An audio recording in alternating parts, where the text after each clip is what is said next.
भागवत भगवान की।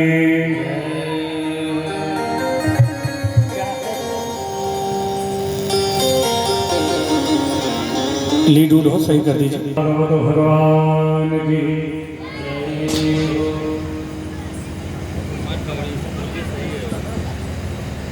पकड़िए मत उसे बोलिए मत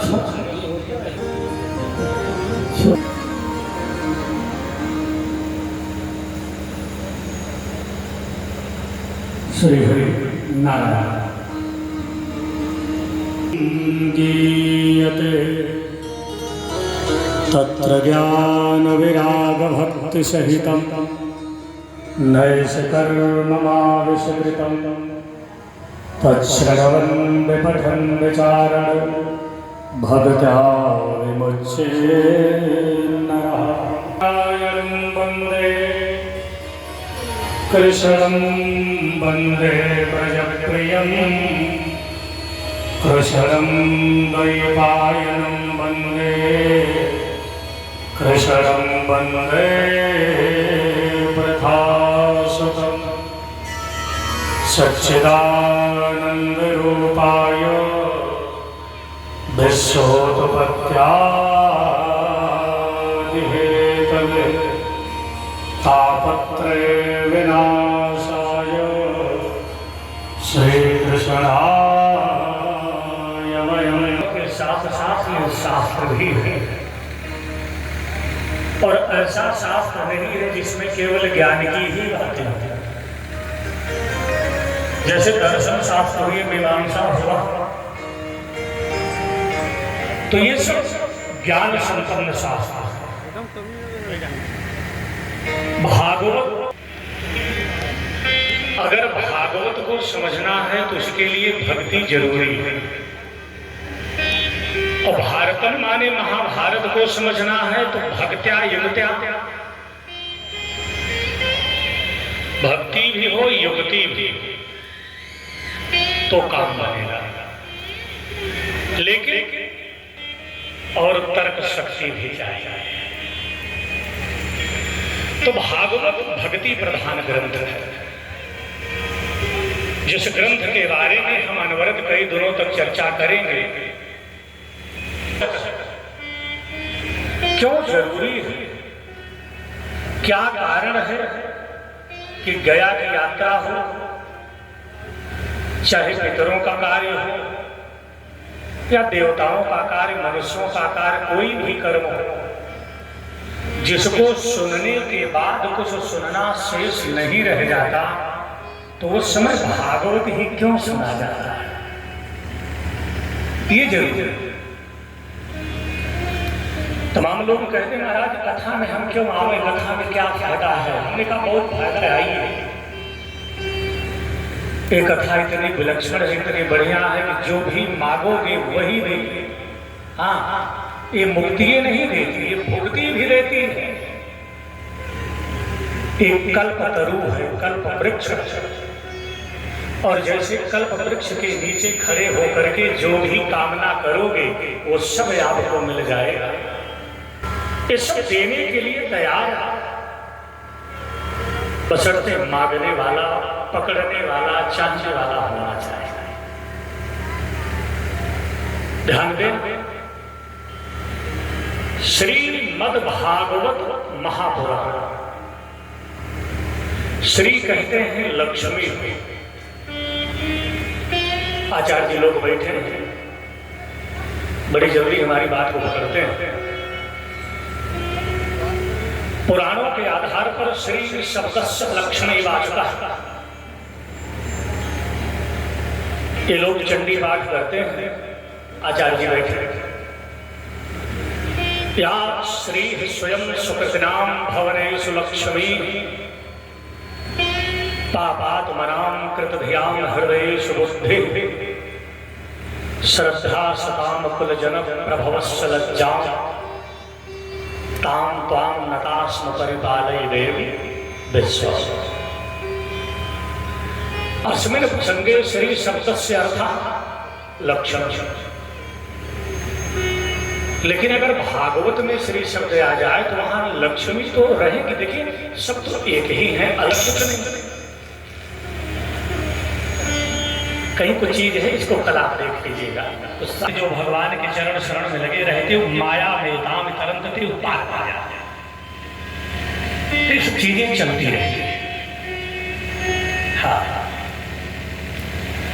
इसलिए मैं आपसे निवेदन कर रहा था कि जहां जहां भागवत में श्री शब्द आया है वो किशोरी श्री राधा जी के लिए आया है, क्योंकि यहाँ श्री शब्द राधा के लिए ही प्रयोग, तो न लक्ष्मी जी के लिए है न राधा जी के लिए है, बल्कि रामो प्राण वल्लभा मैया सुनैना की आंखों की पुतलिका किशोरी श्री जानकी जी के लिए है। हरि वर मागं कृपा निकेता, वर मागं बसव हो हृदय श्री अनु। मद भी ठीक होता है। वैसे जगत में किसी को पुत्र का मद है, किसी को परिवार का मद है, किसी को पत्नी का मद है। जन घोर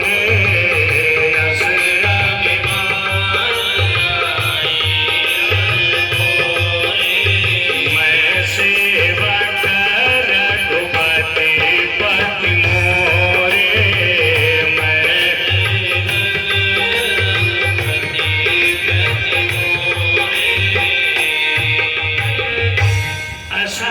जीवन में बना रहना चाहिए कि मैं भगवान का सेवक हूँ, भगवान हमारे स्वामी। ये अभिमान नहीं जाना चाहिए। बाकी जगत के जितने दुर्जन जब चले जाते हैं तब सुख मिलता है। जब बसंत आता है तो पूरी प्रकृति हंसती है, मुस्कुराती है, खिलती है। बसंत जब आता है तो प्रकृति मुस्कुराती है। अरे जब कोई संत आता है तो संस्कृति मुस्कुराती है। संतों के आगमन से तो संस्कृति मुस्कुराती है। संत तो जहां मिल जाए वही तीर्थ है, जो उपदेश कर दें वही शास्त्र है। और जहां ठहर जाए वही तीर्थ है, वही धाम है।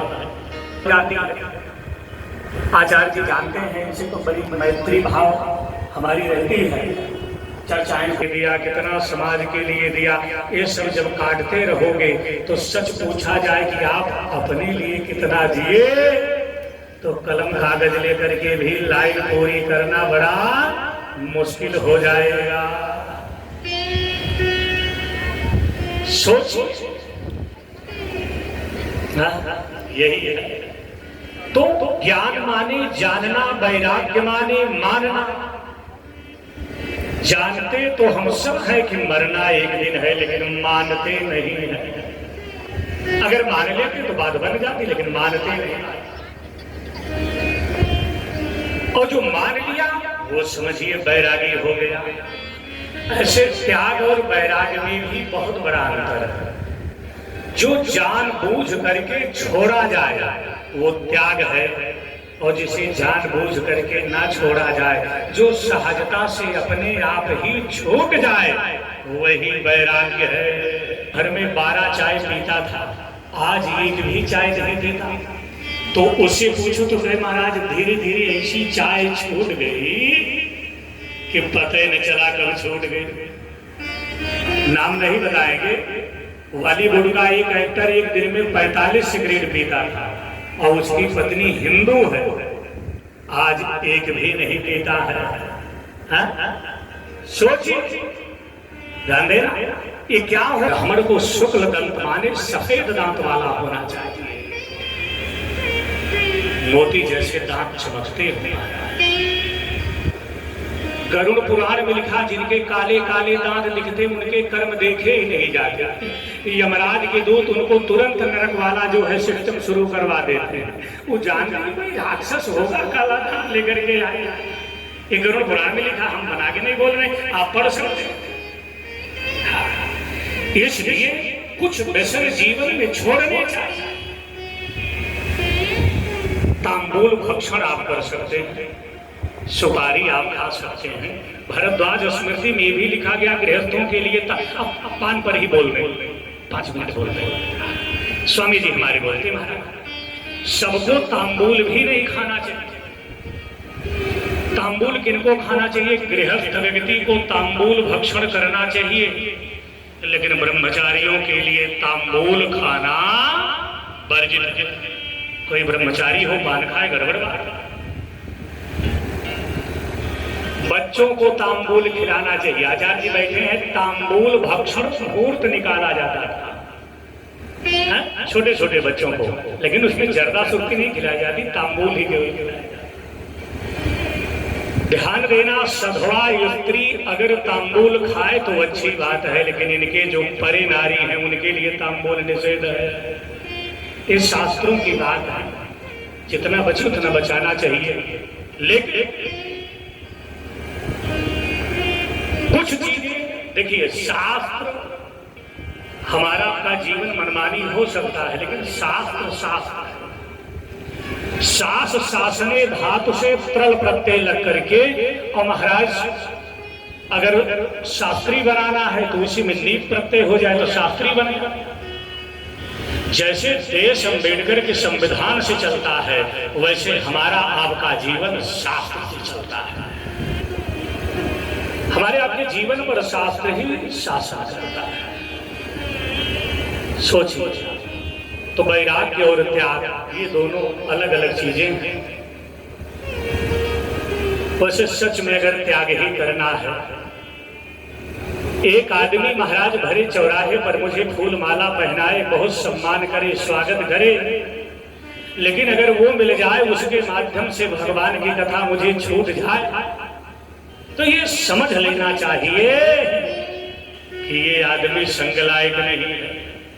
एक आदमी हर जगह बुराई करे, दुनिया भर में निंदा करे, जहां मिल जाए वहीं गाली गलौज करे, पीट भी दे और सराय, लेकिन उसके मिल जाने से अगर भगवान की कथा मिल जाए तो उसके संग का परित्याग कभी मत करना। यही त्याग है। बलि ने अपने पिता का त्याग कर दिया, क्षमा करिएगा, गुरु का त्याग कर दिया। प्रहलाद ने पिता का त्याग कर दिया, भरत ने माता का त्याग कर दिया। जाके प्रियन राम वैदेही, तजिए ताहि कोटि बैरी सम, यद्यपि परम सनेही। ये नियम। तो श्रीमद् भागवत महापुराण ये तो ग्रंथ है, इसमें 12 स्कंद हैं, 335 अध्याय हैं, 1000 श्लोक हैं, और 4 लाख से ज्यादा भागवत में शब्द हैं। ध्यान दीजिए, 4 लाख से ज्यादा भागवत में शब्द हैं। ये बड़ी विस्तृत संहिता है। एक अध्याय की कथा के दिन बोली में अधिकार नहीं है, व्याख्या नहीं करेंगे, बहुत लोग नाराज हो जाएंगे। हम ऐसे कभी कभी कुछ शास्त्र की कड़वी बात बोल दी जाती तो लोग तो थोड़ा सा गड़बड़ लगता है, लेकिन देखिए सिद्धांत सिद्धांत है, वो व्यवहार नहीं। सिद्धांत सुनना चाहिए। तो त्रयी नाम श्रुति गोचरा, 3 को वेदों में अधिकार नहीं था, लेकिन उन तीनों को भी भागवत में अधिकार है। द्विज बंधु नाम शब्द आपको बड़ा अच्छा लगता होगा ना, द्विज बंधु। अच्छा, जनरली आप किसी को बोल दीजिए तो कोई नाराज नहीं हो। संस्कृत कितनी परिमार्जित भाषा है, बढ़िया बढ़िया लोग, विद्वान लोग कहीं किसी को कहीं आइए द्विज बंधु, बड़ा द्विज बंधु का अर्थ आपको बताएं। आप तो सब जानते होंगे, काशी के लोग विद्वान महाराज, दुनिया भर की पंडिताई यही चलती। हम लोग भी आचार्य जानते, हमारे यहाँ भी जब जनेऊ होता तो जब बालक बरुआ जो रहता ना, वो पढ़ने काशी ही आता, ऐसा उसमें विधान बनाया। द्विज बंधु नाम का मतलब ये हो गया कि जो केवल जाति से ही ब्राह्मण है। व्याख्या समझिए, द्विज बंधु नाम मतलब कर्म से पंडित नहीं है, कर्म से ब्राह्मण नहीं, केवल जाति से ही ब्राह्मण है।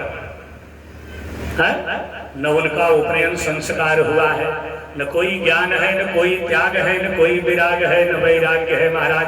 केवल ब्राह्मण के घर पैदा हो गए हैं, इसलिए ब्राह्मण है। इनके लिए शास्त्र द्विजबंधु शब्द का प्रयोग किया गया कि भाई हाँ है ब्राह्मण से सब प्राप्त कर सकते हैं।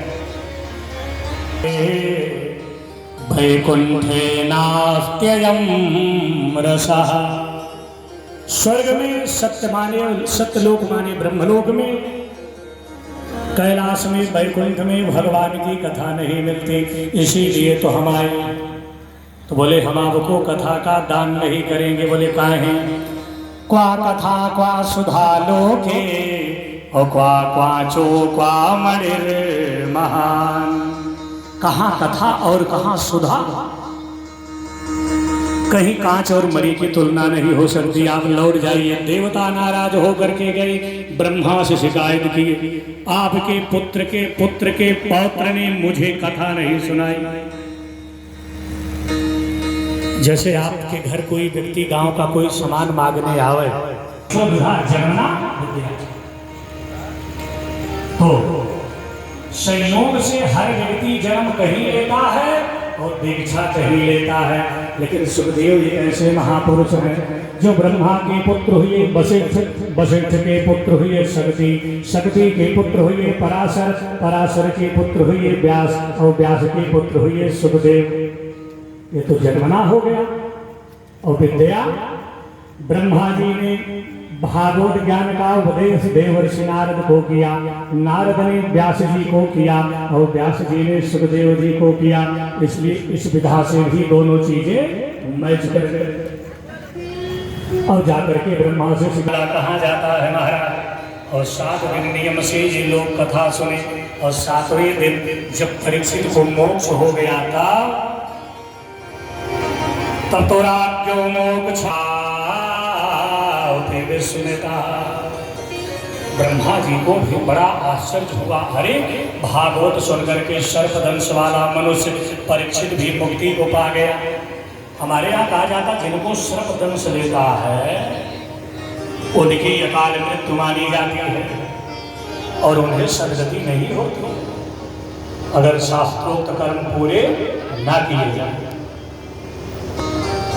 प्रेत पीड़ा विनाशनी, भागवत कथा तो धन्य है महाराज, जो बड़े बड़े प्रेतों को भी मुक्ति प्रदान कर देती है। ध्यान दीजिएगा, नारद जी को भी ये बात के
पास पहुंच गए, सब बात बताए।